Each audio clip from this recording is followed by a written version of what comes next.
नमस्कार। आज हामी स्रष्टासँग 60 मिनेटको अर्को श्रृङ्खलामा उपस्थित भइसकेका छौँ। स्रष्टासँग 60 मिनेट कार्यक्रममा हामीले विविध स्रष्टाहरूसँगको कुराकानी त्यस्तै उहाँहरूद्वारा सृजित रचनाहरू सुन्ने जमर्को गर्ने गरेका छौँ। आज 2077 साल कार्तिक 1 गते शनिबारको दिन हामी फेरि स्रष्टासँग 60 मिनेटमा उपस्थित भइसकेका छौँ। सम्पूर्ण आदरणीय महानुभावहरूमा न्यानो स्वागत तथा अभिवादन व्यक्त गर्न चाहन्छु। म महेश कार्की क्षितिजको तर्फबाट। आज हामीले 3 जना कविहरूलाई निमन्त्रणा गरेका छौँ। उहाँहरू काठमाडौँका कवि रामगोपाल आशुतोष, त्यस्तै गरी कतारबाट माया केसी हुनुहुन्छ भने रमेश चन्द्र अधिकारी मोरङबाट हुनुहुन्छ।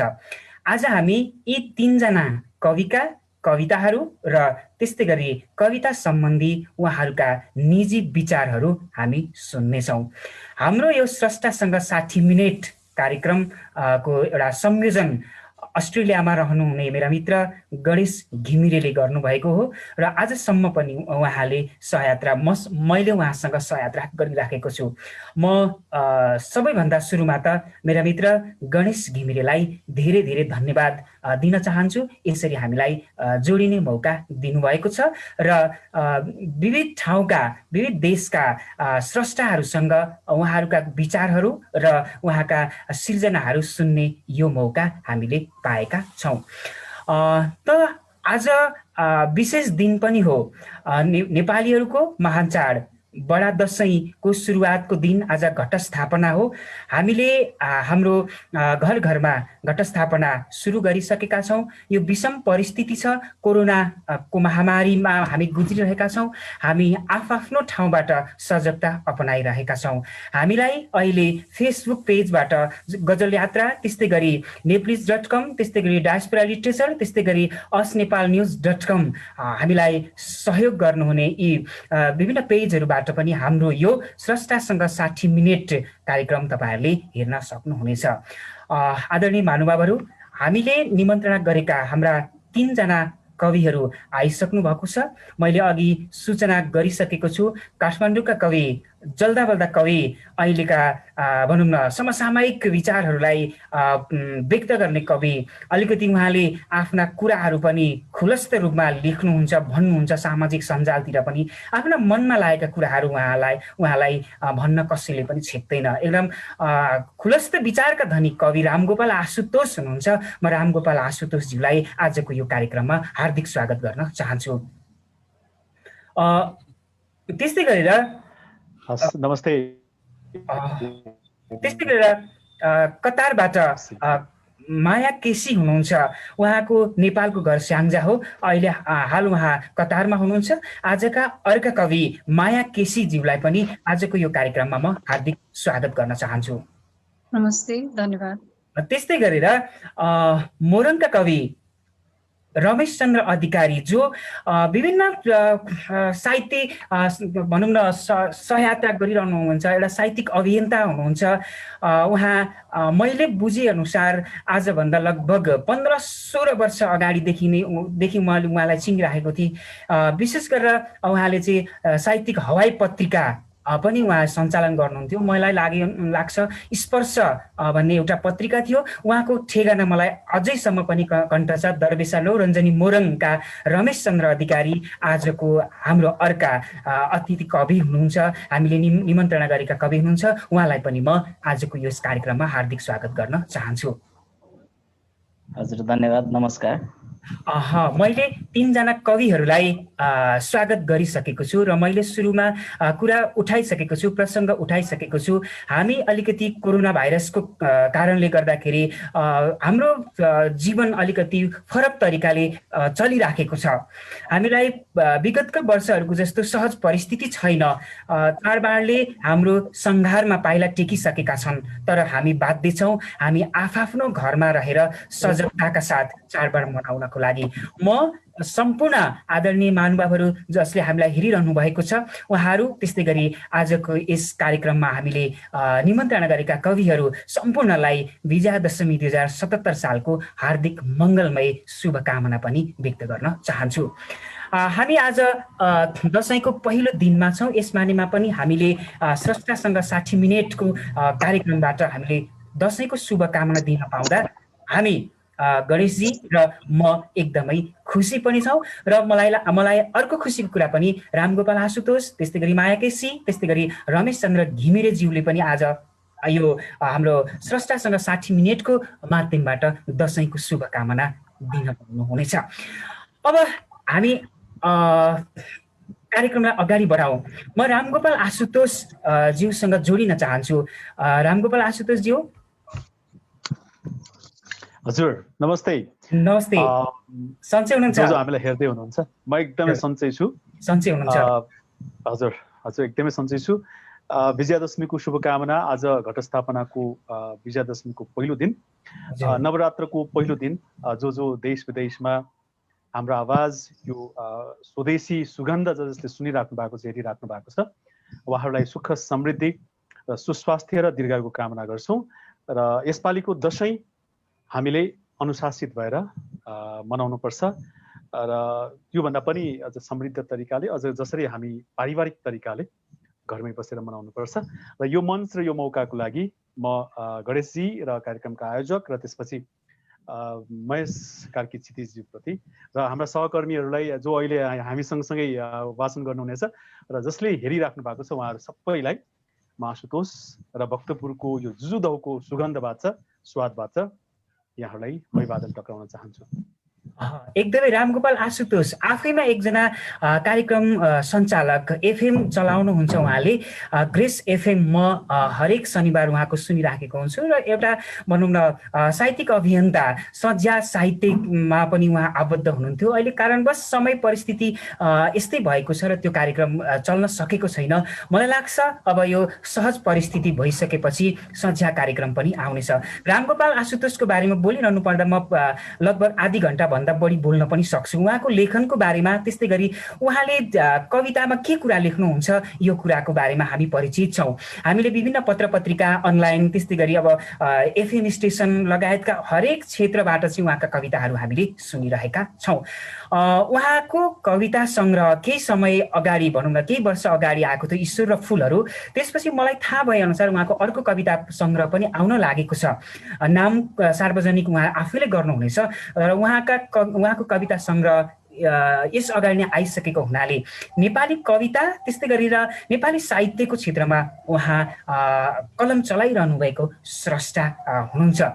म रामगोपाल आशुतोषलाई एउटा कविताबाट आजको यो कार्यक्रम सुरु गर्नको लागि अनुरोध गर्दछु। त्यस पछाडि म अरू हाम्रा दुईजना आजका आदरणीय कविहरूलाई म त्यसपछि जोड्नेछु। सुरुमा म रामगोपाल आशुतोषकै कविताबाट आजको यो कार्यक्रमको ढोका खोल्न चाहन्छु। आशुतोषज्यू। हजुर हजुरको कविता। म सर्वप्रथम आफ्नो पहिचानबाट, जो म जसको प्रतिनिधि छु, मैले जुजुदौको कुरा उठाइसकेको छु। यसमा मेरो पहिचानको अथवा उपत्यकाको सौन्दर्य, सभ्यता र नेपालको अब यो नेवारको मात्र सभ्यता, नेवारको मात्र संस्कृति, नेवारको मात्र यो, नेवारको त्यो मात्र, अब 77 वटा जिल्लाका 2 करोड 65 लाख मानिसहरूको साझा सम्पत्ति हो, साझा सम्पदा हो, साझा सभ्यता भइसकेको छ अहिले। र यस्तोमा कम्पनी अथवा जसले हाम्रो सभ्यता चिनेको छैन, अथवा जो कम्पनी सरकार हामी भन्छौँ, यो सभ्यता मास्नको लागि अथवा जस्तो किसिमको अहिले भइरहेको छ। र 76 वटा जिल्ला अथवा 74 वटा जिल्लाहरूबाट मानिसहरू गाउँघरमा बस्न नसक्ने अवस्था ल्याएर त्यस्तो सृजना गरेर अहिले काठमाडौँमा जस्तो किसिमको अहिले भिड छ, त्यो गाउँ फर्किने अभियान चलाउने जस्तो अहिले छ। अहिलेको सबै माहौल छ। हजुर। अझ विकसित यो देशमा यो 3टा जिल्ला मात्र भएर पुग्दैन। मलाई आदरणीय कवि कृष्णभूषण बलले एउटा कविता लेख्नु भएको थियो, अब काठमाडौँले मात्र देश थाम्न सक्दैन भन्ने उहाँले कविता लेख्नु भएको थियो। त्यो एउटा एकदमै घट लागिरहेको छ मलाई। सो मैले यो कविता सुरुमा यो देशको समसामयिक बिम्ब नै म एउटा समयमा अति नै चर्चित रहेको यो कविता र अहिले पनि त्यत्तिकै समसामयिक छ मलाई लाग्छ। यो कविताको शीर्षक छ एक्लो उपत्यका। कविताको शीर्षक र सम्भवतः म यो आउने कविताको सञ्चयन भोकको रामायणपछि मेरो आउने भोकको रामायण अब चाँडै आउँदैछ र त्यसपछि एक्लो उपत्यका हाम्रो कविता सङ्ग्रह आउँछ लगतै। यो एक्लो उपत्यकाको कथा हो। कविताको शीर्षक एक्लो उपत्यका। यो उपत्यकाले शरणमा आउने कसैलाई मरण गरेन, आउने सबैलाई सबै दियो। इन्द्र कमलले जस्तै इज्जत दियो, घिउ कुमारीले जस्तै औषधि दियो, गुड केसरीले जस्तै गुड दियो। यो उपत्यकाले शरणमा आउने कसैलाई मरण गरेन। सतीले श्रापको प्रमाणित गर्न भलो गर्ने उपत्यकाको इज्जत लुटे। उर्वर माटोमा विष बमन गरे, प्राचीन सभ्यताको संस्कृति भत्काए। जंगल फाँडे, नदी फोहोर पारे, जमिन अतिक्रमण गरे, जल प्रदूषित पारे, जागिरमा भाषाको जंजीर बनाए। यो उपत्यकाले शरणमा आउने कसैलाई मरण गरेन। यो उपत्यकाले भेदभाव र ऊंच नीच कहिले गरेन। कृष्णलाई पनि धूप दीप नैवेद्यले सम्मान गर्यो र मञ्जुश्रीलाई पनि फूल चन्दन श्रद्धाले स्वागत गर्यो। माग्न आउने सबैलाई सबै दियो, मन्दिरको पवित्रता दियो, सह अस्तित्व र सुरक्षा दियो, परम्परा र रीतिरिवाज दियो। यो उपत्यकाले शरणमा आउने कसैलाई मरण गरेन। आउनेहरूले गुडको बदलामा खुनले लतपताए मन्दिर, सह अस्तित्व मासेर एकतन्त्र अस्थिरता र अशान्ति फैलाए। सभ्यता मासेर सडक विस्तार गरे, ढुङ्गे धारा पुरेर कम्पनीलाई पानी जिम्मा लगाए। उपत्यकाको मन्दिर ढले, पाटी पौवा भत्किए, जीवन दर उकालो लाग्यो, मृत्यु दर ओह्रालो। सरकारलाई माया लागेछ आखिरमा र सर्वसम्मतिले चिहानको संख्या बढाए। आँगन काटे, पार्किङ स्थल बनाए, घर भत्काए, सडक बनाए। उपत्यकाको छातीमाथि बुलडोजर चलाए। के दिएन उपत्यकाले। पेटले भोकालाई भात दियो, शरीरका नाङ्गालाई लुगा दियो, घरबार विहीनलाई घर दियो। उपत्यकाले बहुरूपियाँलाई सिंह दरबार दिएर शासक बनायो। शासकले उपत्यका भत्काएर कंक्रिटको कंकाल बनायो। बहुराष्ट्रिय योजना उद्योगलाई फूल दिएर ईश्वर बनायो। हाइब्रिड ईश्वरले पहिचान र इतिहासलाई मारेर सामूहिक जिहान बनायो। त्यसपछि एउटा उखान चलायो, बाउ दुष्ट र उपत्यका इष्ट हुँदैन। धन्यवाद। बाउ दुष्ट र उपत्यका इष्ट हुँदैन। हामीले यो एउटा उखानलाई अर्को तरिकाले पनि बुझेका थियौँ। रामगोपाल आशुतोष ज्यूका कुराहरू हामीले कवितामा मनन गरिसकेका छौँ। हामी केही क्षण पछाडि फेरि उहाँका विचारहरू प्रस्तुत गर्नेछौँ। अहिलेको लागि यो एउटा सुन्दर कविताको लागि रामगोपाल आशुतोष ज्यूप्रति धेरै धेरै आभार व्यक्त गर्न चाहन्छु। हुन्छ, अब माया केसी ज्यूसँग म जोडिन चाहन्छु। मायाजी। हजुर। कतारमा हुनुहुन्छ? घर देश छोडेर परदेशमा बस्नु भएको छ, कविता लेख्नुहुन्छ। कविताकै माध्यमबाट घर देशसम्मको यात्रा हुन्छ तपाईँको परदेशबाट। हजुर। कस्तो हुँदो रहेछ उता परदेशतिर कविता लेख्नु र यता घर देशमा बसेर कविता लेख्नुको? अलिकति यो कुरालाई थोरै प्रस्ताइदिनुहोस् न, त्यसपछि हामी तपाईँको कविता सुन्छौँ। अब कविता लेखनकै कुरा गर्ने हो भने त नर्मल्ली म मेरो आफ्नो बारेमा भन्नुपर्दा म कहिल्यै पनि कविता लेख्न भनेर पलेटी कसेर बस्दिनँ। हजुर। म कतै हिँड्दै हुन्छु, म केही कुरा गर्दै हुन्छु, कसैसँगको केही घटनाहरू भयो, भनौँ न सजीव विषयहरूमा म कविता लेख्छु। सम्भवतः यो समय म नेपाल भएको भए नेपालकै फेरिमा रहेर कविताहरू लेखिरहेको हुने थिएँ सायद। म अहिले कतारमा छु। म सम्बन्ध जे कुराहरू हुन्छन् म त्यही माथि कलम चलाउँछु। बरु रुन सकिन्छ होइन, भनेकै बेलामा म कविता लेख्छु भनेर कविता लेख्न सकिँदैन। यो एउटा एउटा एउटा संयोग हुन्छ, एउटा भनौँ न अब समय हुनुपर्छ। त्यो कुरालाई माया केसीले आफ्नो कवितामा त्यसरी प्रस्तुत गर्नुहुन्छ सिर्जनामा। मायाजी, पछि हामी कुरा गर्नेछौँ। अहिले आजको दोस्रो चरणमा तपाईँ दोस्रो भनौँ न सुरुमा रामगोपाल आशुतोषज्यूले कविता सुनाएर कार्यक्रम एउटा ढोका खोलिसक्नु भएको छ। अब हामी तपाईँको एउटा कविता सुन्नेछौँ। पक्कै पनि म आफ्नो कविता सुनाउनुभन्दा अगाडि यहाँहरूलाई लगायत हामीलाई जति पनि साहित्यकारज्यूहरू जो साहित्यमा लागिरहनु भएको छ, साहित्य कर्म गरिराख्नु भएको छ, उहाँहरूको लागि पनि एउटा गर्वको विषय हुनसक्छ। म एउटा कुरा सुनाउँछु यहाँलाई। हिजो हामीले अनिसास अन्तर्राष्ट्रिय नेपाली साहित्य यहाँले सुन्नुभयो होला संस्था कतारमा अन्तर्राष्ट्रिय साहित्य संस्था भित्र्याउने, कतार च्याप्टर भित्र्याउने शिखर वैद्यज्यू, जो अहिले हामीमाझ हुनुहुन्न, उहाँ स्वर्गीय भइसक्नु भएको छ। उहाँको नाममा हामीले कतारमा अनिसास शिखर पुरस्कार सुरु गर्यौं हिजोदेखि। हिजो त्यसको विधिवत रूपमा सुरुवात भएको छ।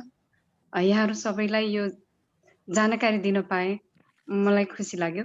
म मेरो कवितातर्फ लाग्छु। मैले यहाँलाई अघि नै भने, मैले जति पनि कवितामाथि कलम चलाउँछु, मैले एकदमै म वरिपरि मेरो पेरिफेरीमा रहेका विषयहरूमाथि म लेख्ने गर्छु। त्यस्तै आजको बसाइ म एउटा रेगिस्तान जहाँ म छु त्यहीँबाट म कविताको सुरुवात गर्छु है त। हुन्छ। कविताको शीर्षक राखेको छु, एक रेगिस्तानीको मर्म। एक रेगिस्तानीको मर्म। लामो लाइन सकेर अध्यागमन विभागको सिसे झ्यालमा झुल्किँदा हरियो पासपोर्ट सहित कागजका एक थान बुझाएपछि कतार सुन्न साथ चिम्सिएका कर्मचारी सरका आँखामा हेरेपछि झसङ्ग झस्किन्छ एउटा युवक माथि माथि उडिरहेको कल्पनाबाट, जो परदेश हिँडिरहेको थियो। लामो लाइन सकेर अध्यागमन विभागको सिसे झ्यालमा झुल्किँदा हरियो पासपोर्ट सहित कागजका एक थान बुझाएपछि कतार सुन्न साथ चिम्सिएका कर्मचारी सरका आँखामा हेरेपछि झसङ्ग झस्किन्छ युवक माथि माथि उडिरहेको कल्पनाबाट। गैरे खेतको बन्धकी सावा ब्याज चुकाउने बाबाको वर्षौंदेखिको मलिनो मुना अनुहारमा चैनको आभा ल्याउने आमाको फाटेको चोलीका प्वाल रङ्गीन मखमलले टाल्ने यस्तै यस्तै सपना कल्पेर विदेश जाने लाइनमा डोरिरहेछ एक युवक। उसको कल्पना जत्तिकै सजिलो छैन विदेश। पहिले उसले विदेश जानु जति कल्पना गर्थ्यो, उसको कल्पना जत्तिकै सजिलो छैन विदेश। सिसाको झ्यालभित्र चिम्सिएका कर्मचारी सरका आँखा जत्तिकै संकुचित पनि छैन विदेश। एकाध वर्षका केही पूरा केही अधुरा सपनाबाट आज उसले भन्न सक्ने भएको छ रेगिस्तानको जय होस्। बेचेर पसिना खै कति कति डिग्रीको तातो घामका बीच सम्झन छोड्दैन मनले घरदेश, अनि मेट्न दिँदैन मनले घरदेशीको याद। रत बनेका छन् केही संगत छुट्टी कटाउने बहाना। कामका बखत सिकेका केही कुरा छुट्टीमा भेटिएका संगतका माहौल, आफ्नाका विपदमा भेला भएर गरिने सामाजिक दौडधुप, फोनमा सुनिएको बाबाको अडिलो आवाज, सबै सबै उसलाई आँटिलो बनाउने आधार भएका छन् अचेल। कहिलेकाहीँ बरबराउँछौ दाजुभाइका विपत्तिका सहयोगका नाममा, रगत चुकाएर पसिना चुहाएर जम्मा गरेको महिनाभरिको तलब आधा दिएर पठाउँदा बरबराउँछ ऊ फेरि संगतका व्यस्तताले महिनै पछि पठाउने गरेको घर खर्च पठाउन बिर्सिँदा। उसले कराउँछ सरकारलाई, सराप्छ सिसे झ्यालको भित्र बस्ने कर्मचारी सरलाई, संघर्षसँग हारेको शरीरलाई ओत दिइरहेको काठको बाकस। संघर्षसँग हारेको शरीरलाई ओत दिइरहेको काठको बाकस, गाउँमा बिरामी बोकेर हतारे साइरन बजाउँदै कुदिरहेको एम्बुलेन्स, स्कुले नानीहरूका कोमल औँलाले थिचिरहेका कम्प्युटरका किबोर्ड, भन हे सरकार, कहाँ मिसिएको छैन खाडीको पसिना र हेप्छौ खाडीको लाहुरे उपनाम दिएर। लमतन्न पसारिएको एउटा खटिया जहाँ ऊ सुतिरहेको छ, लमतन्न पसारिएको एउटा खटिया, आमाको आदेश झैँ उभिएको एउटा दराज, असरल्ल झरे जतिका सामान अटाउने एउटा टेबल, यिनै असरल्लताको बीचबाट ऊ कराइरहेछ आज खाडी, डोरी, डाङ्ग्रे अनेकौं उपनामका पछि अस्ताउन लागेको आफ्नो स्वाभिमान। धन्यवाद। एउटा अनुभूति, नेपालीहरूको व्यवस्था बाहिर जाने, अब एउटा बाध्यताले बाहिर गइसकेपछि यताबाट हेरिने मान्छेहरूले हेर्ने दृष्टिकोण कस्तो हुन्छ, त्यसभित्र चुर्लुम्म टुकेर तपाईँले अनुभूति व्यक्त गर्नुभएको थियो। यो माया केसीका शब्दहरू माया केसीका मात्रै नभएर हामी तमाम नेपालीका साझा यी अभिव्यक्तिहरू हुन्, साझा विश्वदृष्टि हुन्। माया केसीलाई यो सुन्दर कविताको लागि बाहिरबाट कतारबाट एउटा भनौँ न नेपाली युवाहरूको व्यवस्थालाई एउटा सिङ्गो चित्रलाई प्रस्तुत गर्नुभएको थियो। माया केसीज्यू, तपाईँलाई धेरै धेरै धन्यवाद। म तपाईँसँग फेरि अर्को चरणमा जोडिनेछु। रमेशजी, म अब एकैचोटि कतारबाट विराटनगर पुग्दैछु। रमेशजी। हजुर हजुर, नमस्कार। नमस्कार।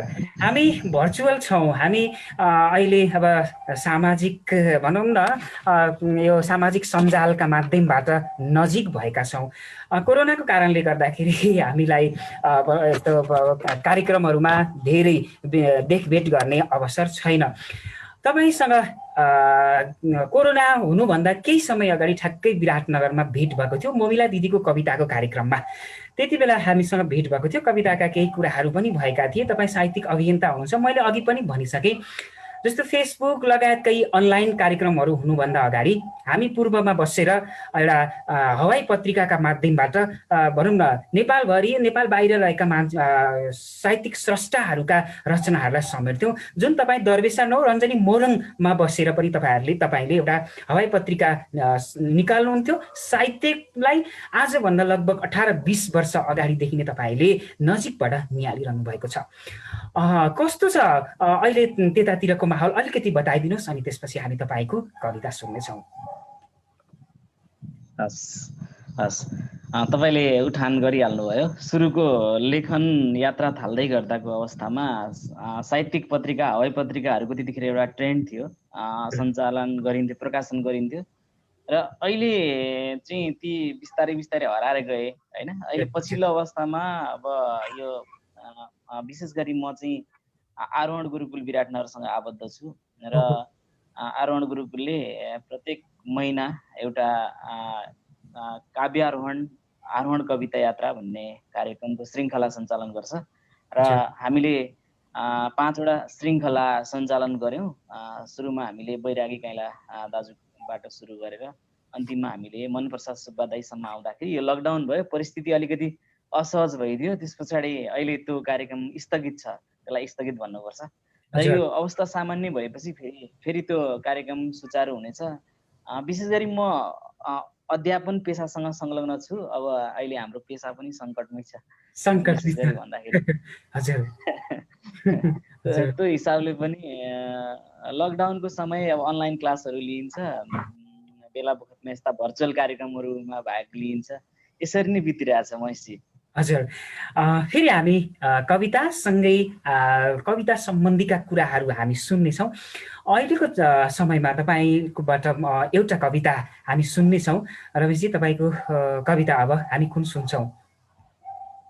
हुन्छ, म एउटा कविता सुनाउँछु। मेरो कविताको शीर्षक छ चरा र नानीहरू। कविताको शीर्षक चरा र नानीहरू। चराहरू कथा बन्छन् किताबहरूमा, नानीहरू पढ्छन् र रमाउँछन्, अनि रहरहरूका चरा बनाउँछन् र उडाउँछन्। लट्टाइबाट धागो बोकेर फुत्किएको चङ्गा बन्छन् नानीहरूका एक हुल रहरहरू एकाएक। लट्टाइबाट धागो बोकेर फुत्किएको चङ्गा बन्छन् नानीहरूका एक हुल रहरहरू एकाएक। साङ्ली इनारको मेलामा सँगै बेचिन्छन् खेलौना बन्दुक अनि चराहरू। चरा र बन्दुक दुवै रोज्छन् नानीहरू, अनि अलमलमा पर्छन् पहिले कुन खेलाउने भनेर। नानीहरू चराले झैँ होचो देख्छन् रुखहरूलाई, चराका आँखाहरूले हेर्छन् नदीहरूलाई अनि आँखाका छालहरूलाई। विद्यालयको पाठ्यपुस्तकमा पुतली र इन्द्रणीका रङहरू अनि विश्वयुद्धका फोटाहरू सँगै निहाल्छन् अनि विभत्स देख्छन् मन्दिरमा चढाएको फुललाई। हटियामा बेच्न राखेको गुलेली हेर्छन् र कोर्छन् सिसा कलमले फुलको चित्र, राजनीतिको चित्र, परेवाको चित्र, बन्दुकको चित्र, बुद्धका आँखा, युद्धको नग्नता आफ्नो हृदयमा। धन्यवाद।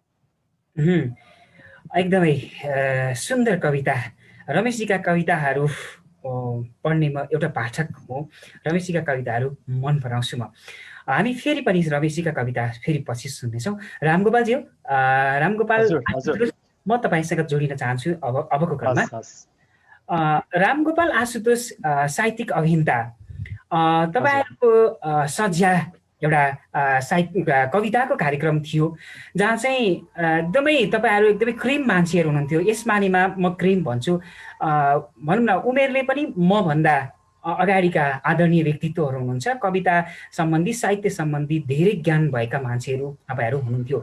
अभय श्रेष्ठ हुनुहुन्थ्यो, त्यस्तै गरी महेश पौड्याल हुनुहुन्थ्यो, त्यस्तै गरी हरिहर तिमिल सिन्हा र तपाईँ रहेर सज्जा कार्यक्रम चलाउनु भयो।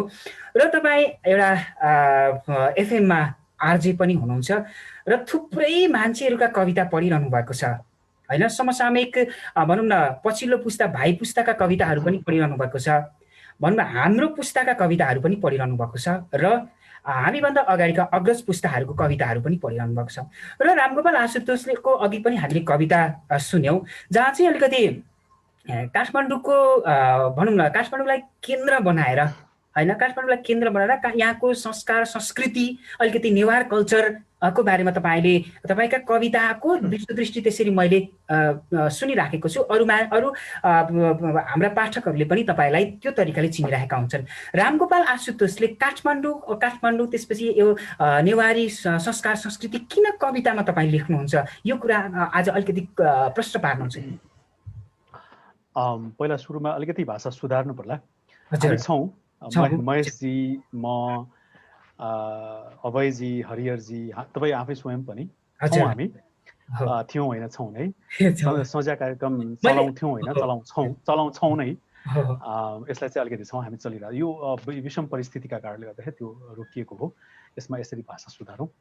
र रेडियोको कार्यक्रममा मैले विगत 13 वर्षदेखि रेडियोमा कसैलाई थाहा नदिकन म चर्चामा त्यति विश्वास गर्दिनँ। जस्तै अब महेशजीलाई थाहा भयो, महेशजीको कविता मतलब वाचन गर्छु, महेशजीलाई थाहा दिन्छु र महेशजीले अरूलाई थाहा दिनुहुन्छ। यो उपक्रम चलिरहेको छ र केही 700वटा कविता मैले वाचन गरिसकेको छु। जसमा तपाईँले भन्नुभयो जस्तै अग्रजका कविता, मेरै आफ्नै सिमलका कविता, मभन्दा अलिकति माथिका अथवा मभन्दा 5-10 वर्ष अगाडिका कविताहरू, र मैले भने मभन्दा 5-10 वर्ष पछाडिका कविता र तपाईँभन्दा 2-4 वर्ष पछाडिका कविता त्यो पढिरहेको छु। म चुपचाप काम गरिरहेको छु।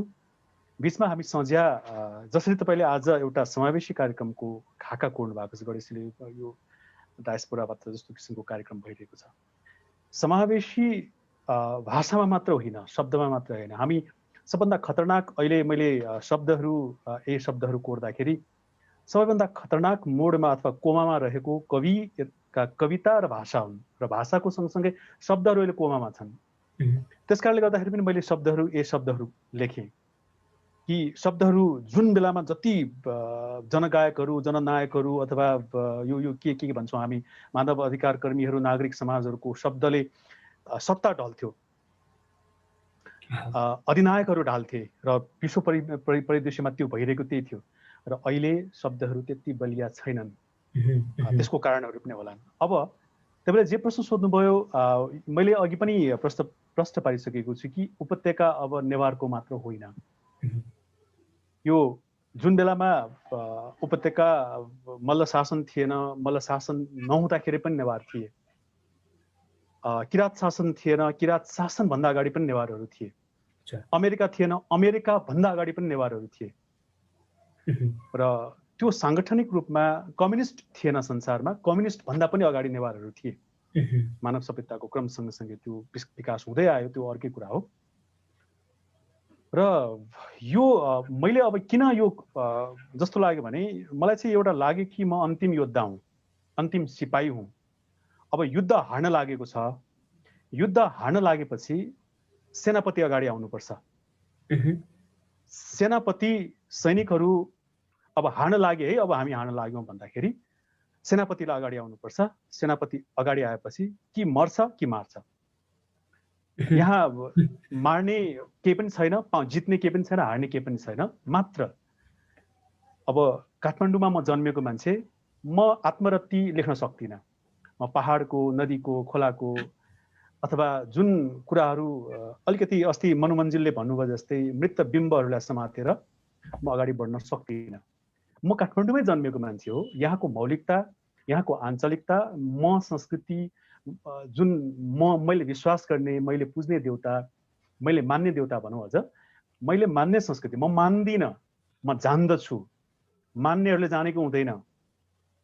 विश्वास होइन, म श्रद्धा राख्दछु आफ्नो संस्कृतिमा। सबभन्दा अगाडि मेरो विश्वास होइन, बोध छ, मेरो संस्कृति, मेरो सभ्यता, मेरो पहिचान। मानिसहरूले जातको कुरा गर्छन्, म जात र जातीयतामा मानिसहरूलाई थाहा छैन शब्द कसरी खेलाउने भनेर। जात त सबैको सधैँभरि छ, तर जातीयताको जब कुरा आउँछ, जात र जाति फरक फरक कुरा हुन्। जाति फरक फरक कुरा हुन्। त्यसकारणले म नेवार जाति, जात होइन, म नेवार जात होइन, म नेवार जाति हुँ।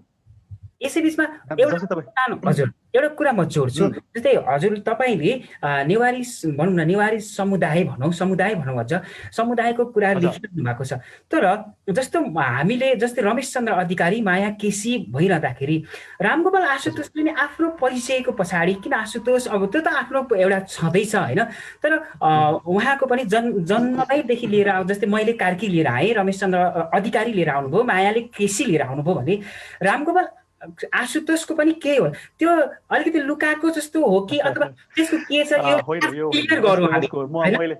अलि अगाडि पनि मैले भनिसकेको छु होला। हजुर हजुर हजुर। यो उपत्यकामा उपत्यका छैन, हेर्नुहोस्। हजुर, यहाँ उपत्यकामा उपत्यका छैन। मतलब न छापामा छ, न सञ्चारमा छ, न सत्तामा छ, न सरकारमा छ, होइन। मात्र संस्कृति भनेर, सभ्यता भनेर सधैँ चिच्याइरहने नेवार जाति छन् यहाँ, होइन।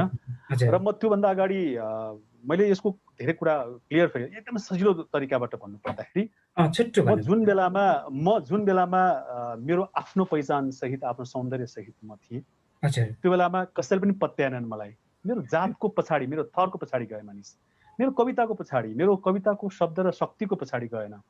मेरो सीमा र सभ्यताको संस्कृतिसँग मानिसहरूलाई त्यति विश्वासै लागेन। त्यो बेलाको कुरा भयो। र जब म नाम फेरेर अथवा थर फेरेर अगाडि राखेँ, मेरो कविताहरू हेरिए, मेरो जात हेरेन त्यो बेलामा। त्यसपछि यो कुरा आएको। यो उपक्रम धेरै लामो कुरा हो, मैले त्यो पहिला पनि धेरै क्ल्यारिफाई गरेँ। तपाईँसँग त यही कुरालाई चाहिँ लिएर हामीले 1.5 घण्टा 2 घण्टैको कुरा चाहिँ गर्न सक्ने रहन्छौँ।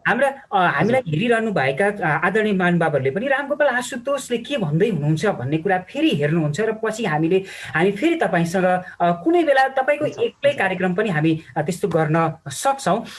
यो एकदमै तपाईँले भन्नुभयो जस्तो मिडियामा भनौँ न, सञ्चार माध्यममा मेरो थरसँग रहेर चाहिँ मेरो कविताहरू चाहिँ आउन सकेनन्। यी कतिपय कुराहरू होइन, अब हामीलाई सुन्नेलाई त होइन जस्तो पनि लाग्छ, तर भोग्नेलाई यो कुरा चाहिँ अब थाहा हुन्छ। म त्यो अचानो हुँ जसलाई खुकुरीका प्रत्येक प्रहार थाहा छ। हजुर, अब थाहा हुन्छ। पक्कै पनि हामी फेरि यो सन्दर्भलाई, यो कुरालाई, रामगोपाल आशुतोषसँगका कुराहरू एकदमै रमाइला छन्, रोचक छन्।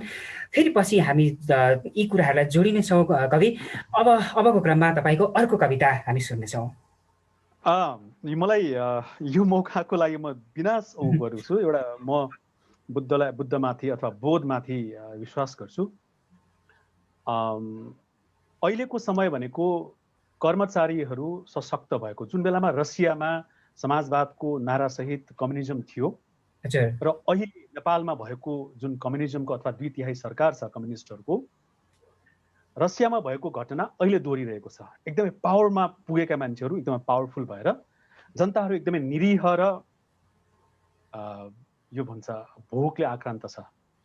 पावरमा बसेका मान्छेहरू ती नाङ्गाहरू हुन्। सत्तामा पुगेपछि उनीहरू अभिभावक बन्नुपर्ने हो, तर उनीहरू चाहिँ बनिरहेका छन् अर्कै। र नाङ्गाहरूको कार्निभल यो कविताको शीर्षक। अबको दोस्रो क्रममा कविता छ कार्निभल, नाङ्गाहरूको कार्निभल। अहिले सबैभन्दा बढी बिकिरहेछ राष्ट्रवाद, अनि बिक्छ रूप बजारकी नग्नता। त्यसपछि बिकिरहेछ एक्कल राज्य सत्ता। बिक्रीमा मोल मलाइमा सिसिफसहरू क्रान्तिकारीको खोलमा छन्। मैले भनेको यति हो कि बजारमा नग्न उभिएका डमी राष्ट्रवादीहरूले फुकालेको लुगा र स्वेच्छाले नाङ्गिएर rock star, cine star, singing star वा भर्चुअल च्याटिङमा नाङ्गिने फेसबुक, च्याटिङमा नाङ्गिने भर्चुअल च्याटिङमा नाङ्गिने फेसबुक, टिकटक, युट्युब वा इन्स्टाग्राम मोडेलहरूको लुगा बटुली व्यवस्थाले नाङ्गो भुतुङ्गो पारेकाहरूको तन ढाक, व्यवस्थाले नाङ्गो भुतुङ्गो पारेकाहरूको तन ढाकौँ अनि लाइक, कमेन्ट र सेयरिङमा रमिरहेका शेयर बजारका कथित मोडल र बढी मानका शिवलिङ्ग अवतारहरूको नागरिक सम्मान अभिनन्दन गरौँ र सार्वजनिक गरौँ नग्नताको राष्ट्रिय तथ्याङ्क विश्व सामु। मेरो प्रस्ताव, 3 पंक्तिमा हिँडौँ नाङ्गाहरूको माझपास्ट। पहिले हिँडुन् व्यवस्थाले नङ्गाएका नाङ्गाहरू, त्यसपछि हिँडुन् व्यवस्थाका पुँजीपति, क्रान्तिकारी र कर्मकाण्डीहरू, र अन्त्यमा हिँडुन् नाङ्गो व्यवस्था अनि व्यवस्थाले नङ्ग्याएका नाङ्गाहरूलाई चुनौती दिने युट्युब, फेसबुक, टिकटक वा इन्स्टाग्रामका अन्तर्राष्ट्रिय नाङ्गाहरूलाई। र हेरौँ दर्शकहरूलाई कसको आँखामा को प्रति कति करुणा, कति घृणा र कति विषय राग देखिनेछ। धन्यवाद। धन्यवाद। एउटा धन्यात्मक कविता थियो। नाङ्गोभित्र हामीले के कुरा खोज्नुपर्छ यो कुरालाई तपाईँले एकदमै बिम्बात्मक तरिकाले, प्रतीकात्मक तरिकाले मिथको कुरा एकदमै राम्रो आएको थियो। कवि, तपाईँसँग म फेरि जोडिनेछु यो एउटा सुन्दर कविताको लागि। धेरै धेरै धन्यवाद। अब म मायाजी कतारसम्म पुग्छु। मायाजी।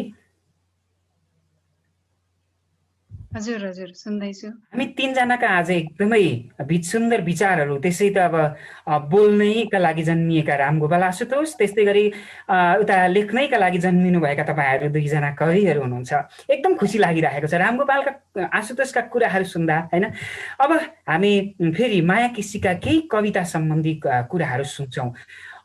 तपाईँ घर देश छाडेर विदेशमा जानुभएको छ र त्यहाँ विदेशमा गइसकिसकेपछि नेपाली कविता भनौँ न, कविहरूले जस्तो त्यहाँ पुगिसकेपछि कविहरूले लेख्नु पर्ने अथवा म चाहिँ यो लेख्छु भनेर आउने विषय के हुँदो रहेछ, अथवा नेपालकै कुराहरू बढी आउँदो रहेछ कि होइन, विदेशमा गइसकेपछि यहाँका बाध्यता, व्यवस्था, घर देशका कुराहरू, यी सारा कुराहरूलाई चाहिँ कवितामा चाहिँ आउँदो रहेछ। कस्तो हुँदो रहेछ मायाजी बाहिर गएर लेख्दाखेरि? हामी त स्वदेशमै छौँ, घर देशमै छौँ, तपाईँ त बाहिरको एउटा अनुभव बटुलिसक्नु भएको छ। कस्तो हुँदो रहेछ त्यता गइसकेपछि? मैले अघि पनि भनिसकेँ, जस्तो कविताहरू नर्मल्ली कल्पना गरेर लेख्नुभन्दा आफ्नो वरिपरि भएका घटनाहरू, विषयहरूलाई समेटेर लेख्दाखेरिमा सम्भवतः अझै राम्रो बन्छ, मलाई त्यस्तो लाग्छ। कतारमा 2वटा साहित्यिक संस्था छन्, नवोदित साहित्यिक वाचनालय र अन्तर्राष्ट्रिय साहित्य समाज कतार च्याप्टर, 2वटा संस्था छन्। दुवैमा आबद्ध छु म। हरेक महिनाको दोस्रो शुक्रबार हामीले डबली गर्छौँ। हामी डबलीको 101औं भागमा पुगिसकेका छौँ। यो दौरानमा मैले सुनेका, कतारमा सुनेका कविताहरू देखि लिएर अरू देशमा जाँदाखेरिमा सुनेका कविताहरूलाई हेरेर म के भन्न सक्छु भने, जस्तो मान्छेले लेख्दाखेरिमा, कुनै पनि कविले लेख्दाखेरिमा जो कल्पना गरेर लेखेको छ त्योभन्दा बेसी राम्रोसँग डुबेर आफ्ना वरिपरिका विषयहरूमा गहन रूपले लेख्न चाहिँ पक्कै पनि आफू सम्बद्ध विषयमै लेख्न सक्छ। यहाँ मैले सुन्ने कविताहरू अलमोस्ट त्यस्तै हुन्छन्, गजलहरू हुन्छन्, मुक्तकहरू हुन्छन्। एकाध प्रेमका शृङ्गारिक कुराहरू छोडेर अलिकति सेन्टिमेन्टतिर लाग्यो भने चाहिँ बेसी जोडिने भनेको आफ्नो कर्मथलो कतार भयो, जो जहाँ देशमा हुनुहुन्छ, त्यसपछि आफ्नो घर देश। अच्छा, यिनै दुई विषय हुन्छ। एकदमै। मायाजीका अब एउटा सुन्दर कविता सुन्छौँ हामी। परदेशमा छु, परदेशकै कुरा गरेर कति रोउनु।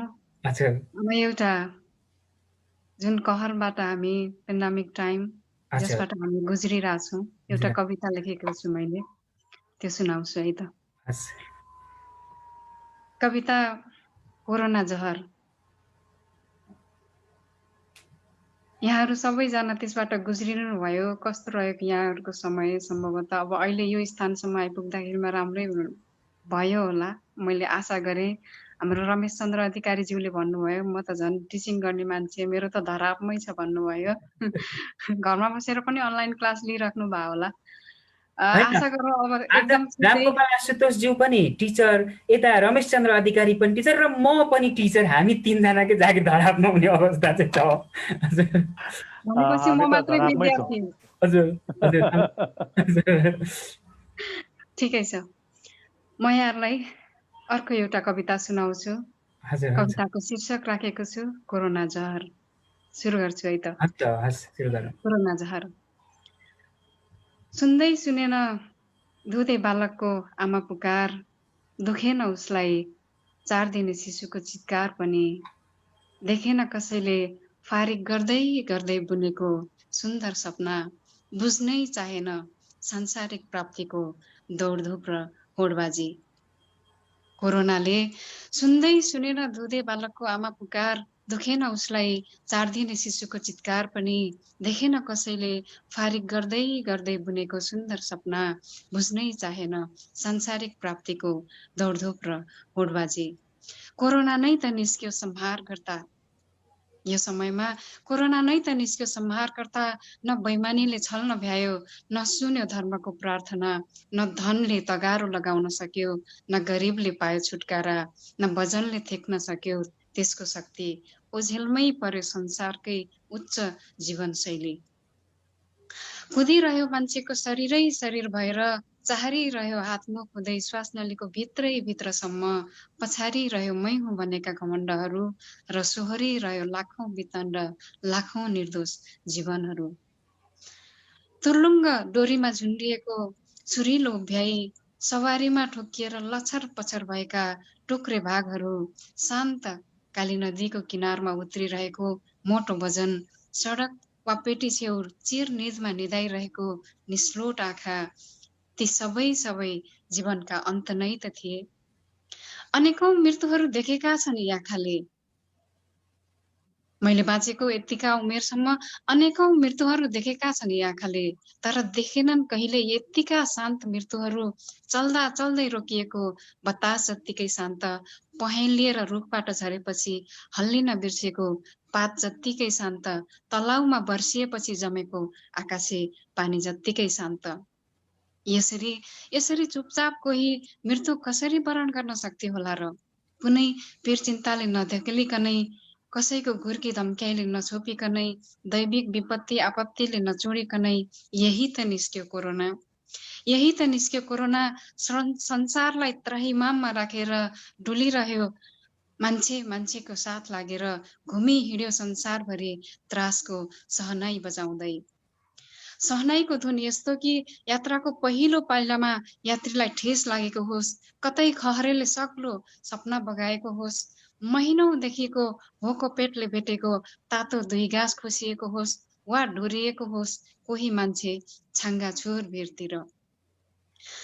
न बाढी आयो हिलो मैलो भेलको, न पहिरो गयो गडगडाउँदै ढुङ्गा माटोको, बिना ठोस दुर्घटना कैयौं कलकलाउँदा जीवन लास भए जम्मा एउटै उपनाम बोकेर कोरोना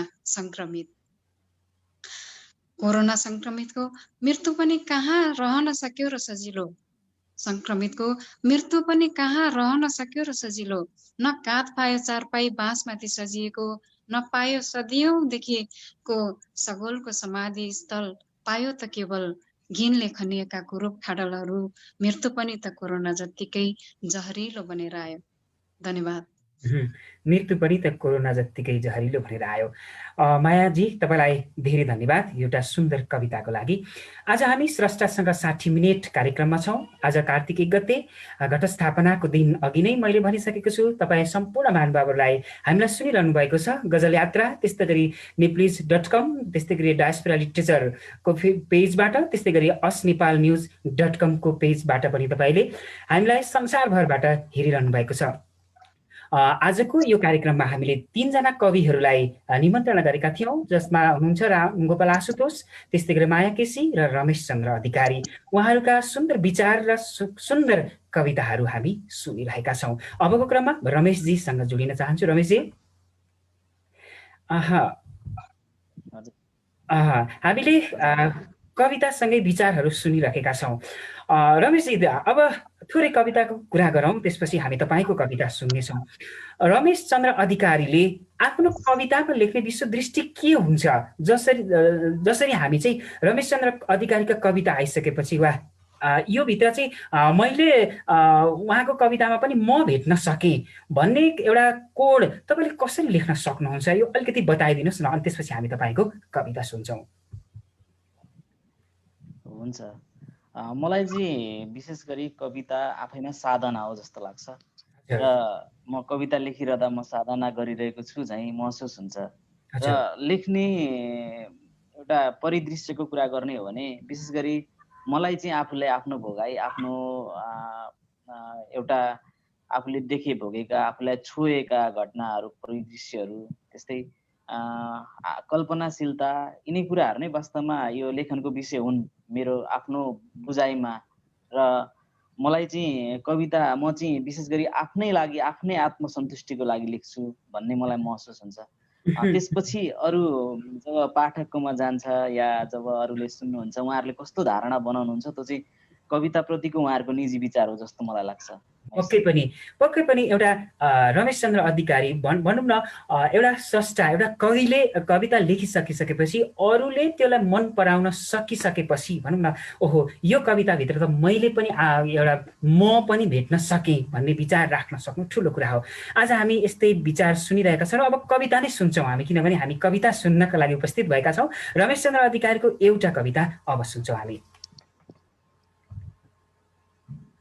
हुन्छ, म कविता सुनाउँछु। मैले यो सुनाउने कविताको शीर्षक चाहिँ सबरी मुसर्नी कविताको शीर्षक। र यो कवितालाई चाहिँ म पहिचानको कुरा अघिदेखि आइरहेको छ। म चाहिँ यो कवितालाई पहिचानकै कविता हो भन्न रुचाउँछु। विशेष गरी मुसर जाति जो नेपालको अत्यन्तै पछाडि परेको जाति, अत्यन्तै गरिब जाति भनेर सूचीकृत छ।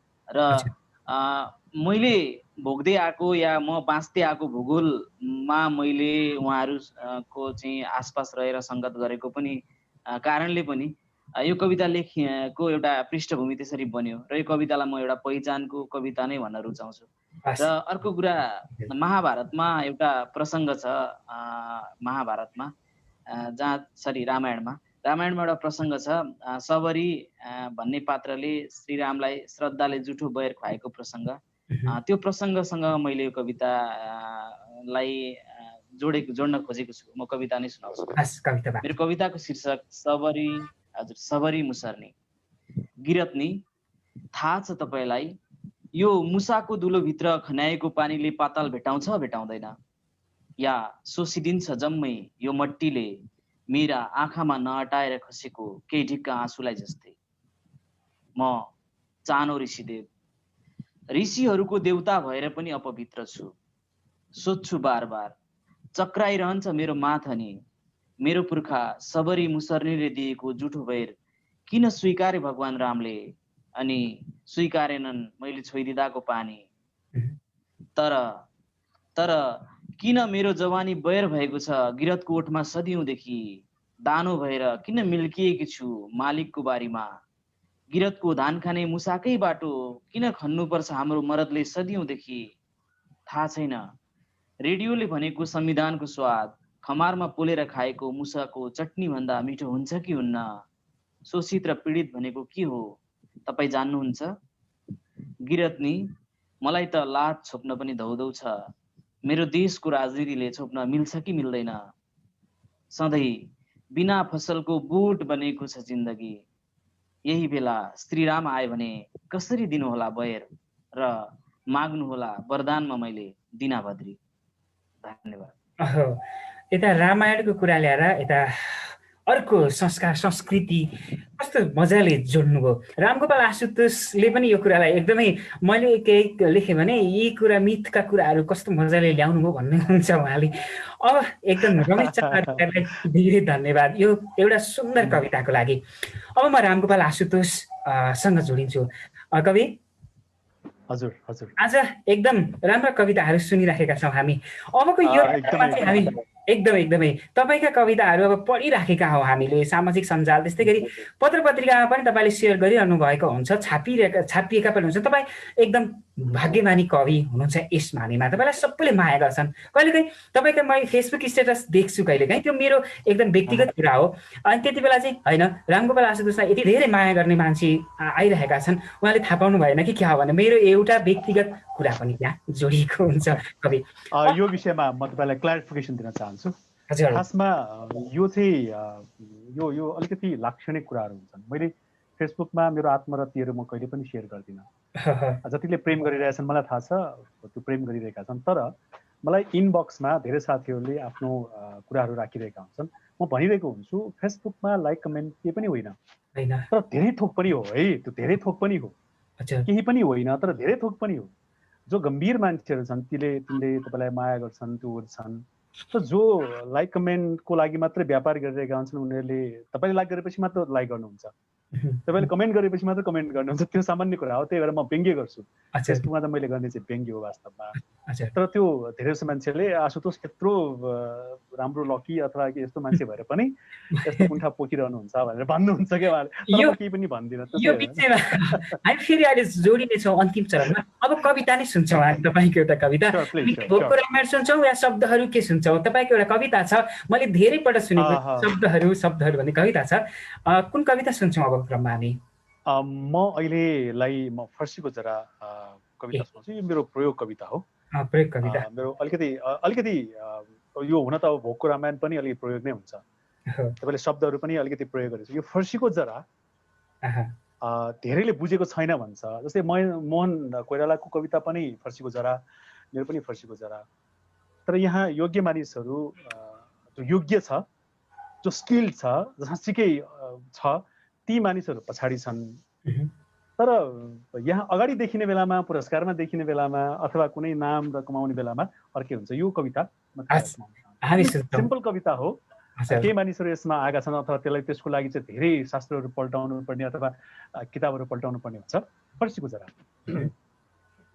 यसमा प्रवृत्तिहरू छन्, आचरणहरू छन् यसमा र उनीहरूको योगदानहरू छन्। ती कोही मान्छेहरू एकदमै के भन्छ त्यसलाई प्रवर्तकहरू छन् यसमा, कुनै विषयका प्रवर्तकहरू, कुनै विधाका प्रवर्तकहरू पनि छन्।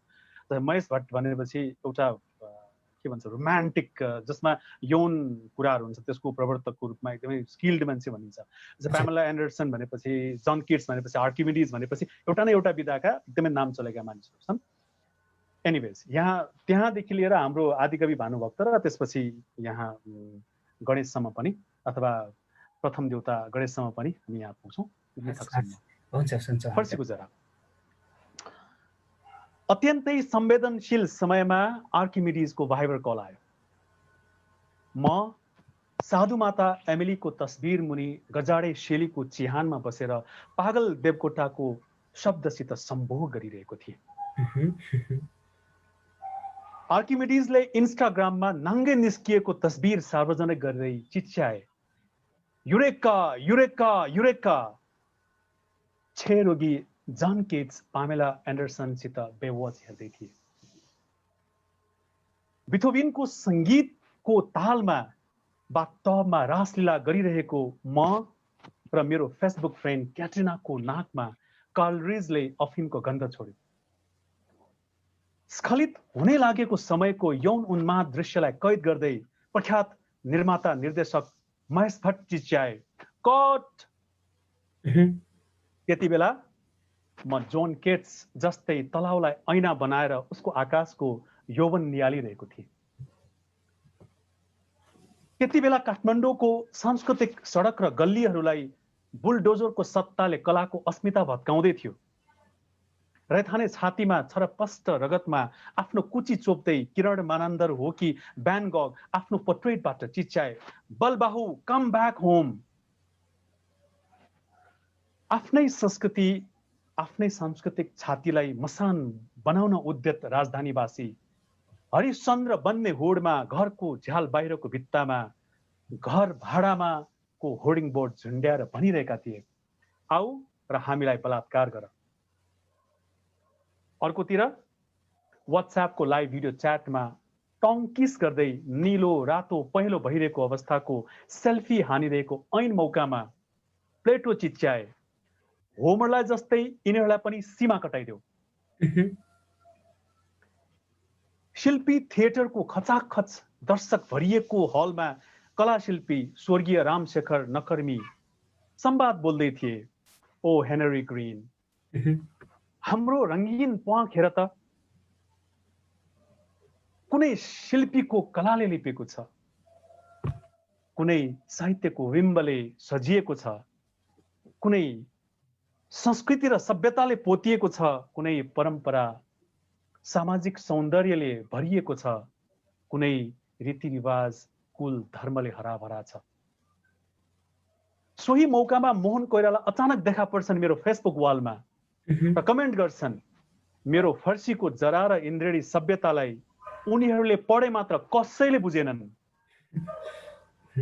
मैले मेरो मिथक बुझे। इतिहास त निर्दयी दृष्टिविहीन हुन्छ।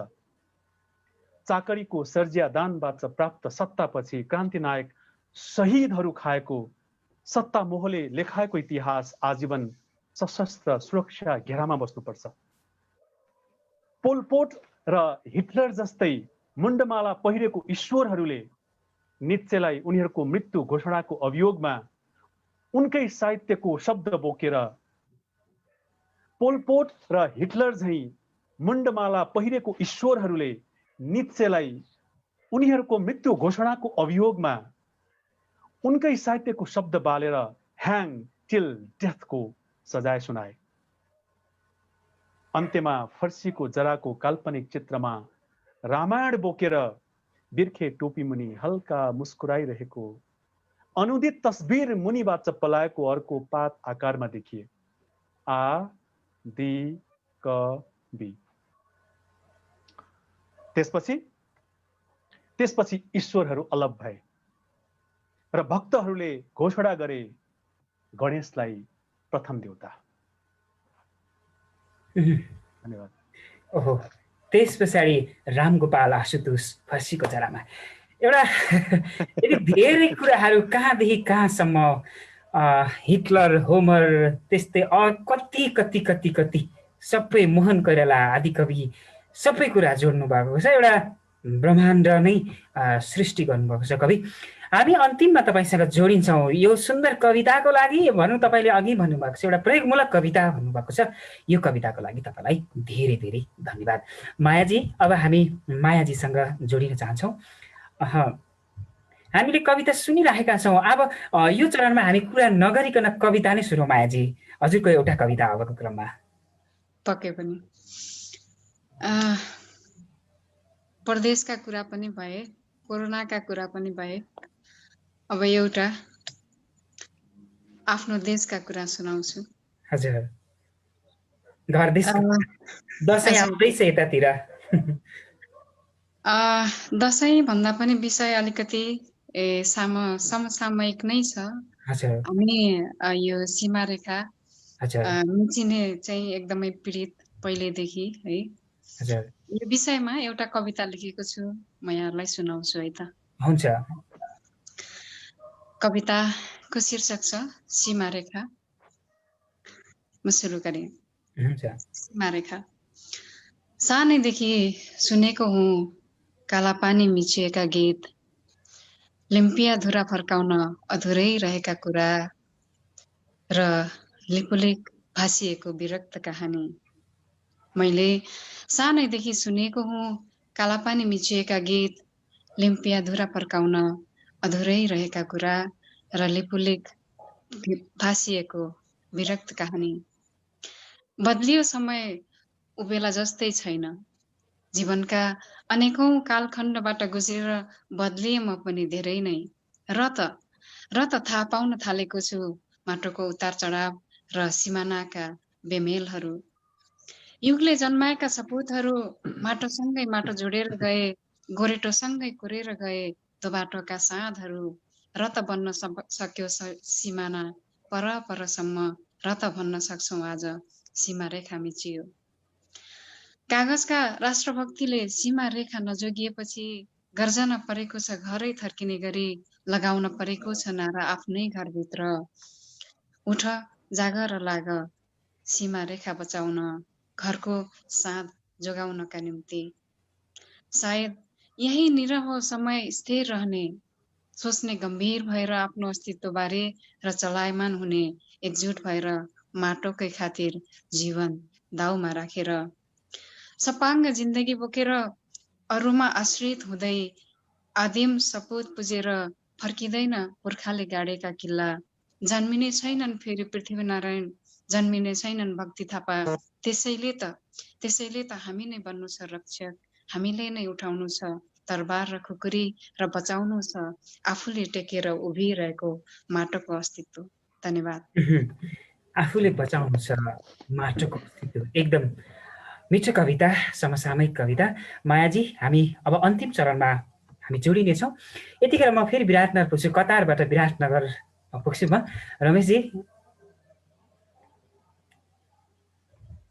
हजुर हजुर। हामीले आज एकदमै मिठा कुराहरू, कविता सम्बन्धी आफ्ना कुराहरू सुनिराखेका छौँ। त्यस्तै गरी कविता पनि सुनिरहेका छौँ। आशुतोषका कविता उस्तै, मायाजीका कविता उस्तै, त्यस्तै गरी रमेश चन्द्र अधिकारीका कविता उस्तै। यो चरणमा चाहिँ हामी कुरा नगरिकन एउटै कविता सुन्छौँ, त्यसपछि हामी अन्तिम बसाइमा केही कुरा र एउटा कविता फेरि पनि हामी सुन्नेछौँ। रमेशजी, अबको समयमा तपाईँ कुन कविता सुनाउनुहुन्छ? हुन्छ महेशजी, म एउटा कविता सुनाउँछु। मैले सुनाउने कविताको शीर्षक छ हावाको चाल। कविताको शीर्षक हावाको चाल। नाचिरहेको छ हावा बाहिर, फरफराइरहेको छ झ्यालको पर्दा। भित्र मनमा ज्वार भाटा उठ्ला झैँ गरी, रहरहरू पछारेर लैजाला झैँ गरी, बेतोडले बेजोडले चलिरहेको छ हावा। हावा चलेरै हो मान्छेहरू चलमलाइरहेका, यो सोच पनि त हावा जस्तै हो, नत्र एक्कासी कसरी आउँदो हो अनि नचाउँदो हो, हल्लाउँदो हो मान्छेको मथिङ्गल। कसरी बौरिदा हुन् ती सास सकिन लागेकाहरू, फेरि कसरी सकिँदा हुन् ती श्वास प्रश्वासमा अभ्यस्तहरू। हावा खुस्किए जस्तै किन भएको छ यो समय आजभोलि? किन भएको छ निर्मम र नाचिरहेको छ हाम्रो सभ्यतामाथि प्रश्नवाचक भएर? पात हुनेहरू पनि अनियन्त्रित हाँसिरहेका जस्ता, पातकी भएकाहरूको त मगजमा अर्कै वासना चलाउँदो हो हावाले र व्यापार गराउँदो हो व्यभिचारको। प्राणवायु हावा, अपानवायु हावा, सोच अनि सोचको पराकाष्ठ पनि हावा, रोगी हावा, निरोगी हावा, विधि प्रविधि सबै सबै यो संसार हावाबाट निर्देशित छ। कसले चलाइरहेको छ यो हावा? पख मलाई आँखा बन्द गर्न देऊ, म आफू भएको अनुभूति गर्न चाहन्छु। पख मलाई आँखा बन्द गर्न देऊ, आफू भएको अनुभूति गर्न चाहन्छु। तपाईँका कविताहरू, रुमानी कविता एकदम मिठा छन्। यो मैले भनिरहनु पर्दैन। हामीलाई सुनिरहनुभएका आदरणीय महानुभावहरूले यो मूल्याङ्कन गरिरहनुहुन्छ। हामी स्रष्टासँग 60 मिनेट कार्यक्रममा छौँ। आज हामीले निम्ति आएका 3 जना कविहरू काठमाडौँका कवि रामगोपाल आशुतोष, त्यस्तै गरी कतारकी कवि माया केसी, त्यस्तै गरी विराटनगरका कवि रमेश चन्द्र अधिकारीसँग हामी कविता र कविता सम्बन्धी कुराहरू सुनिरहेका छौँ। हामी स्रष्टासँग 60 मिनेटमा छौँ। यो यात्रामा हामी सँगै हुनुहुन्छ गजल यात्रा, त्यस्तै गरी नेप्लिस.com, डायस्पोरा लिटरेचर, त्यस्तै गरी asnepalnews.com यसको पेजबाट हामीलाई तपाईँहरू संसारभर जहाँ हुनुहुन्छ त्यहाँबाट हेरिरहनु भएको छ। अब कार्यक्रमको हामी अन्तिम चरणमा आएका छौँ। 1 घण्टा लगभग हुनै आँटेको छ। हाम्रो 60 मिनेट नै हो कार्यक्रमको नाम पनि। अब म काठमाडौँका कवि, काठमाडौँ पुग्छु, विराटनगरबाट म आइसकेँ, काठमाडौँ भक्तपुर आइसकेँ। कवि रामगोपाल आशुतोष, हजुर हजुर, तपाईँका हामीले कविता सुन्यौँ, 3टा कविता सुन्यौँ, प्रयोगमूलक कविताहरू हामीले सुनिराखेका छौँ। भोलिको दिनमा रामगोपाल आशुतोषको एउटा इतिहास भनौँ, एउटा परिचय होइन, पछिका भनौँ न पाठकहरूले भनौँ न तपाईँलाई चिन्ने मान्छेहरूले रामगोपाल आशुतोषको परिचय प्रयोगमूलक कविता लेख्ने हो अथवा सरल कविताहरू लेख्ने हो, यो कुरा थोरै प्रस्ताउनुहोस् न, अनि त्यसपछि हामी तपाईँको अर्को एउटा सुन्दर कविता सुन्नेछौँ। सरल संसारमा केही पनि हुँदैन। हजुर। सरल रेखा पनि सरल हिँड्दैन। सरल रेखामा हिँड्न सबभन्दा साह्रो छ। सरल कविता लेख्न संसारमा चुनौती भनेको सरल रेखा, सरल कविता लेख्न। जस्तै अब प्रायले भन्ने गर्छन् गाह्रो कविता लेख्न जसले पनि सक्छ, सरल कविता लेख्न गाह्रो हुँदैन भनेर भन्छन्। होइन, मैले जोड्न खोजेको कुरा, सरल कविता लेख्न सबभन्दा मैले बुझेँ, तपाईँको कुरा बुझेँ, सरल कविता लेख्न सबभन्दा गाह्रो हो।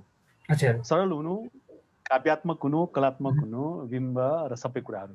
तर जति सरल मान्छेले भनिरहेका हुन्छन् त्यति सरल छैन। सरल कविताहरू पनि सरल हुँदैनन्। जस्तै भूविशेषजनका कविताहरू, जस्तै गोपाल प्रसाद रिमालका कविताहरू, जस्तै अब अरूका कलात्मक कविताहरू हामी पढिरहेका हुन्छन्। सरल कविता, हिजो मात्र अस्ति पनि हाम्रो राजन मुकारुङको एउटा कविता, जस्तै हिजो मात्र पनि महेशजीको कविता पढिरहेको थियो, छोटा छोटा कविताहरूमा कति जीवन भयो। जस्तै अहिले रमेशजीले कविता बोल्नु भएको छ, कति कति बोधगम्य छन्, कति बोधले लिप्त भएर। जस्तै मायाजीका कविता कति हृदय पक्षवाद छ, हृदय पक्षीय उहाँका कविता, यता उहाँको बोधगम्य बौद्धिक अथवा बोध तहका कविता रमेशजीका। त्यस्तो माहौलमा म प्रयोग त मात्र थोरै केही कविताहरू मात्र त्यस्ता हुन्छन्।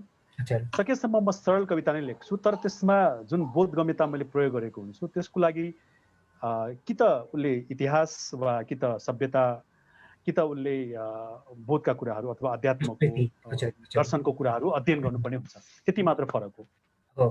अब हामी एउटा कविता सुन्छौँ र अन्तिममा बिदा माग्छौँ। 3 जनाको कविता सुनिसकेपछि एउटा कविता अबको क्रममा। मेरो यो अन्तिम कविता भर्खरै नयाँ लेखेको कविता हो, एकचोटि चाहिँ सुनाएँ मैले। तर यो कविता सुनेपछि कविहरूले मलाई गाली गर्ने हुन् कि जस्तो मलाई लागिरहेको छ। होइन, एकदमै गाली भयो भने झन् माया हुन्छ त्यसभित्र। हो, गाली पाउनु पर्छ। नयाँ र महेशजी र त्यसपछि कार्यक्रमका आयोजक गणेशजी, त्यसपछि हाम्रा 2 कविहरू रमेश चन्द्रजी कतारमा, स्याङ्जाकी कवि कतारमा मायाजी, उहाँलाई सम्बोधन गर्न चाहन्छु। जो दर्शक दीर्घामा हुनुहुन्छ उहाँलाई म सप्रेम अथवा उहाँलाई एकदमै सम्मान गर्छु। एक त कविलाई म धेरै सम्मान गर्ने मान्छे हो।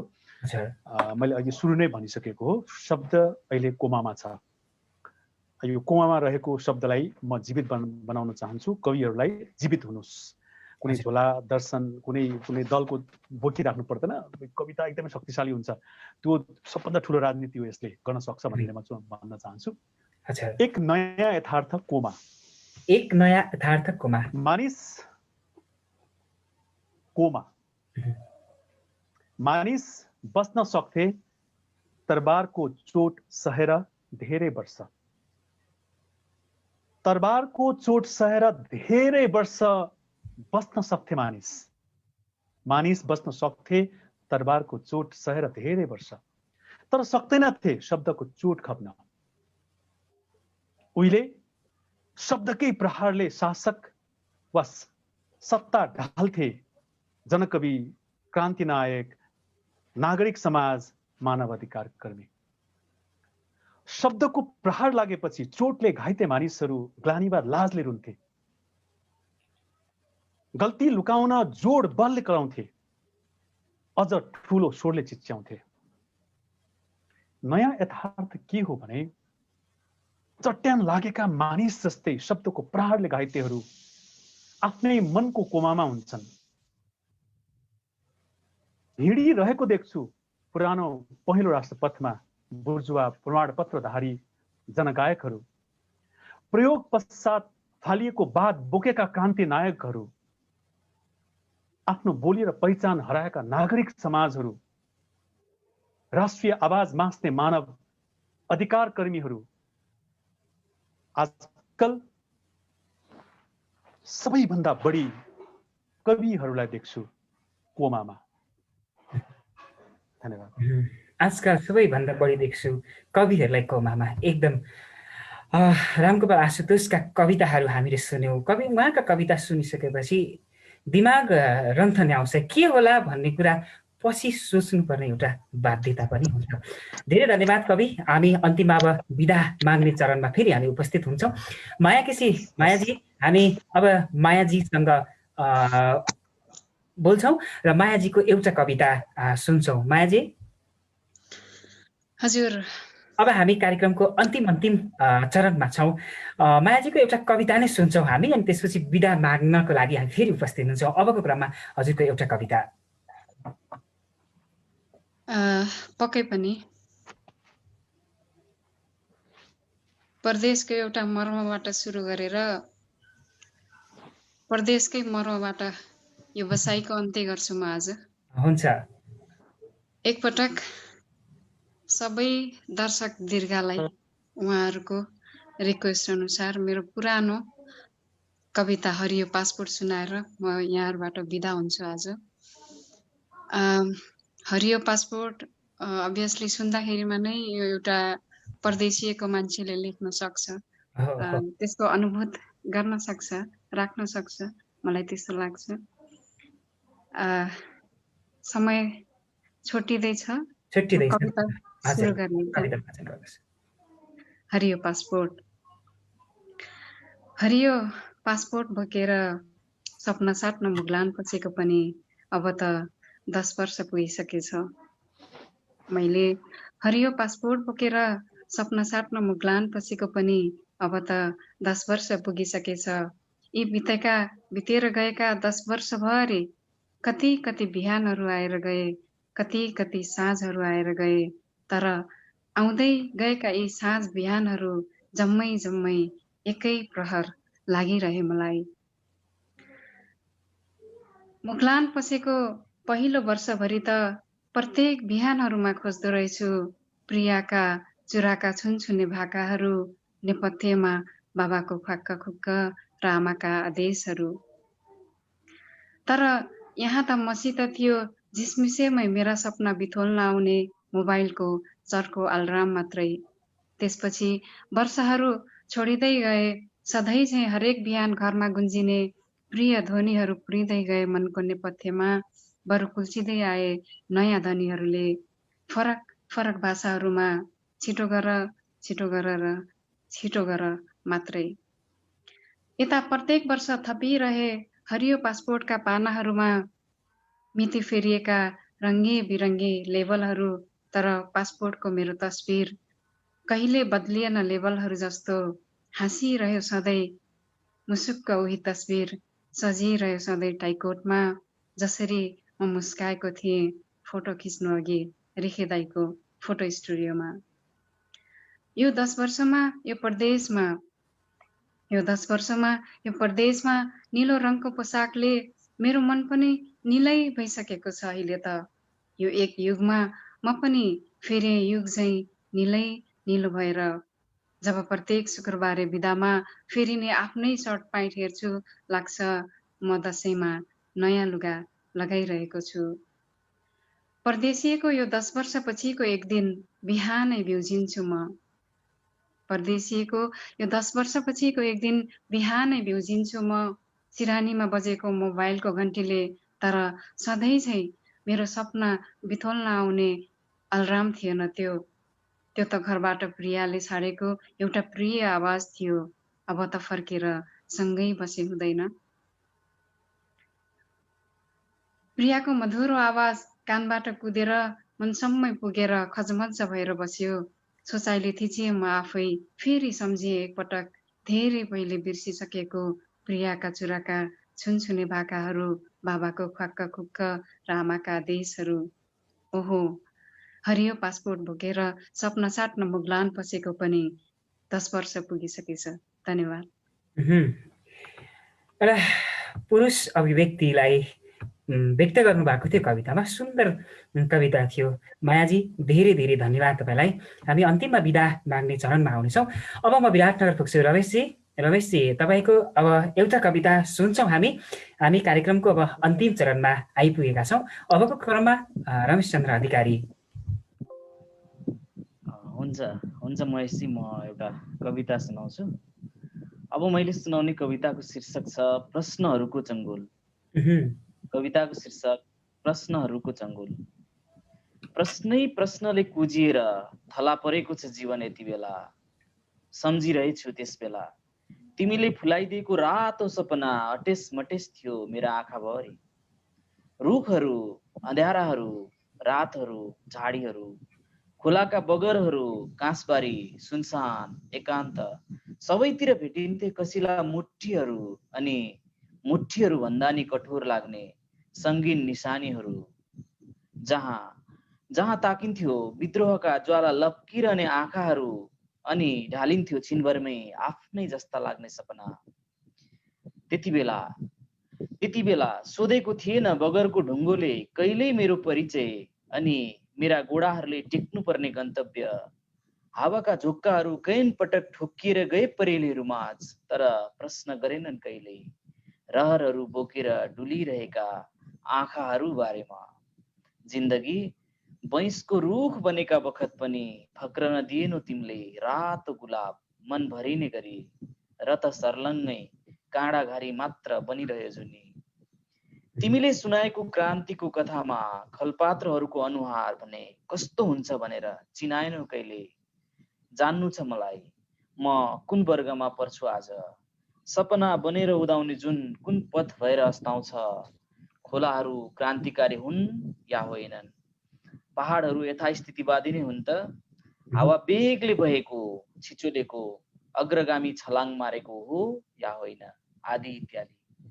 अझ महत्त्वपूर्ण, यो शरीरभित्र अड्किएको गोलीले किन ऐठन पारिरहन्छ, किन बिथोलिरहन्छ तिमीले फुलाइदिएको सपनालाई बारम्बार। मगजमा डुब्दै तैरिँदै गर्ने तिमीलाई मेरो अन्तिम प्रश्न, तिम्रो बुझाइमा अब म सर्वहारा रहेँ कि मेरो सोच सामन्तवादी। धन्यवाद। अब म सर्वहारा रहेँ कि सोच सामन्तवादी। एकदमै रमेशजी, मिठो कविताको लागि धेरै धेरै धन्यवाद। आज हामी 2077 साल कार्तिक महिनाको 1 गते शनिबार घटस्थापनाको यो पावन दिनमा छौँ र स्रष्टासँग 60 मिनेट कार्यक्रममा हामी 3 जना कविहरू, काठमाडौँका कवि, उपत्यकाका कवि रामगोपाल आशुतोष, त्यस्तै गरी कतारमा कर्मक्षेत्र बनाउनु भएकी नेपाल स्याङ्जा जिल्लामा जन्मिनु भएकी माया केसी, त्यस्तै गरेर मोरङका कवि रमेशचन्द्र अधिकारीका कविताहरू हामीले 4-4वटा कविता, 3 जनाका 12वटा कविता हामीले सुनिसकेका छौँ। रामगोपाल आशुतोष, माया केसी, त्यस्तै गरी रमेशचन्द्र अधिकारीका 4-4वटा कविता हामीले सुनिसकेका छौँ। तपाईँहरू आदरणीय महानुभावहरू जो हामीलाई सुनिरहनु भएको छ, गजल यात्रा, त्यस्तै गरी nepliz.com, डायस्पोरा लिटरेचर, त्यस्तै गरी asnepalnews.com यो हाम्रो पेजबाट तपाईँ जहाँ हुनुहुन्छ त्यहाँबाट हामीलाई सुनिरहनु भएको छ। अब हामी कार्यक्रमको अन्तिम चरणमा आइसकेका छौँ। आज हामीले निमन्त्रणा गरेका 3 जना कविहरूका एकदमै सुन्दर कविताहरू र उहाँहरूका आफ्ना कविता सम्बन्धी विचारहरू पनि हामीले सुनिसकेका छौँ। अब म बिदा माग्ने तयारीमा छु। म रामगोपाल आशुतोषलाई जोड्न चाहन्छु र त्यसपछि उहाँले आफ्ना छोटो कुरा राखेर बिदा माग्नुहुनेछ। हाम्रो दर्शक दीर्घा बच्चा एकजना साथी जो लक्ष्मीप्रसाद कासुला हुनुहुन्छ, भक्तपुरका कवि हुनुहुन्छ, उहाँले लेख्नु भएको छ, धेरै बधाई छ तथा शुभकामना। यतिका शब्दहरू सङ्कलन गरेर यो कविता कोर्न कति दिन लाग्यो। शब्दहरूको यो होइन, हाम्रो फर्सीको जराको प्रसङ्ग उठाउनु भएको थियो उहाँले। म उहाँलाई भन्न चाहन्छु, एउटा कविता करिब 12 देखि 13 पटक म गर्छु जस्तै पोखरा कविता मैले 17-18 पटक मैले यसमा पुनर्लेखन गरेको थिएँ। यो कविता मैले लेख्नको लागि धेरै लाग्यो। लक्ष्मीजी थ्याङ्क यू भेरी मच। र अहिले जो सुन्दै हुनुहुन्छ, हामीलाई हेर्दै हुनुहुन्छ, महेशजी तपाईँलाई धेरै धेरै धन्यवाद, गणेशजी तपाईँलाई धेरै धेरै धन्यवाद। कवितामाथि त यहाँले मलाई प्रश्न गर्नु भएकै छैन, त्यही भएर मैले विचार राख्न पाइनँ। आफ्नो विचार कविता के हो अथवा विचार तपाईँ कवितामाथि के विचार छ भन्ने प्रश्न गर्नु भयो। अन्य एपिसोडमा हामी कुरा गरौँला। र 1 घन्टा परिधिमा जीवनका सारा कुराहरू हामी हटाउन सक्दैनौँ। इभन 3 जनाको कुरा सुन्नु छ। हाम्रो आजको सहयात्रामा महेशजी सँगसँगै गणेशजी, कतारमा रहनुभएका हाम्रा आदरणीय कवि मायाजी, र त्यसपछि मेरा छिमलका साथी रमेश चन्द्रजी, जसले आज प्रश्नहरू राखिदिनु भयो। आजको कविता मैले कस्तो लेखेँ, के लेखेँ, यहाँलाई कस्तो लाग्यो? मैले जानेर लेख्या हुँ अथवा नजानेर लेख्या हुँ, मैले जे लेखेँ यो ती लेखेँ। Thank you very much. यो मञ्चको लागि म धेरै धेरै धन्यवाद दिँदै विजयादशमीको फेरि एकचोटि म शुभकामना टक्राउन चाहन्छु। हस्, धेरै धेरै धन्यवाद कवि रामगोपाल आशुतोषजीलाई। मायाजी, अब हामी बिदा माग्ने तयारीमा छौँ। केही आफ्ना छोटो 2 शब्दमा आफ्ना कुराहरू राखिदिएर बिदा माग्दिनुको लागि म माया केसी कतारका कविलाई अनुरोध गर्दछु। धन्यवाद यहाँलाई यो समयको लागि। विशेष गरी गणेश सरलाई नमन। उहाँलाई सम्झिन चाहे मैले यो बसाइमा। उहाँको कारण म आज यो बसाइमा उपस्थित छु। यहाँलाई पनि धन्यवाद। 2 कविहरू आशुतोषजी, रमेश चन्द्रजी, यहाँहरूलाई पनि धन्यवाद। यो बसाइमा हामीसँगै हुन पायौँ। पूर्व पश्चिमबाट रहेछौँ, तैपनि यो एउटा भर्चुअल स्क्रिनले हामीलाई एकै ठाउँमा ल्याएर जोड्यो। सँगै नजिकै दसैँ आउँदैछ। यसपटक मेरो अङ्कल बिर्सिएको भएर मेरो त दसैँ छैन, यहाँहरूको दसैँ होला।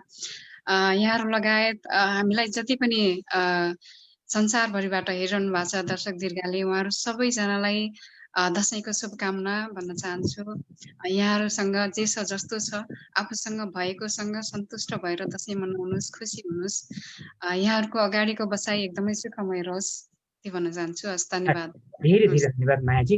रमेशजी, थोरै शब्दमा आफ्ना कुरा राखेर बिदा माग्दिनुको लागि म अनुरोध गर्दछु। हुन्छ, महेशजीलाई धेरै धेरै धन्यवाद। महेशजी र म चाहिँ पत्र मित्र साथी थियौँ कुनै बेलामा। मलाई अहिले यो कुरा मैले खुलासा गर्न चाहेँ। पछि खुसीको कुरा। हजुर, वीरगञ्जमा एउटा कार्यक्रम उहाँसँग पहिलोचोटि भेट भएको थियो। त्यसपछि हामी अलिकति नजिक भयौँ। र यो यस किसिमको यो माहौल जुटाउनु हुने गणेशजी, त्यसै गरी महेशजीलाई धेरै धेरै धन्यवाद। सुनिदिनु हुने, हेरिदिनु हुने सम्पूर्ण महानुभावहरूलाई धन्यवाद। यहाँ उपस्थित कविजीहरूलाई पनि धन्यवाद।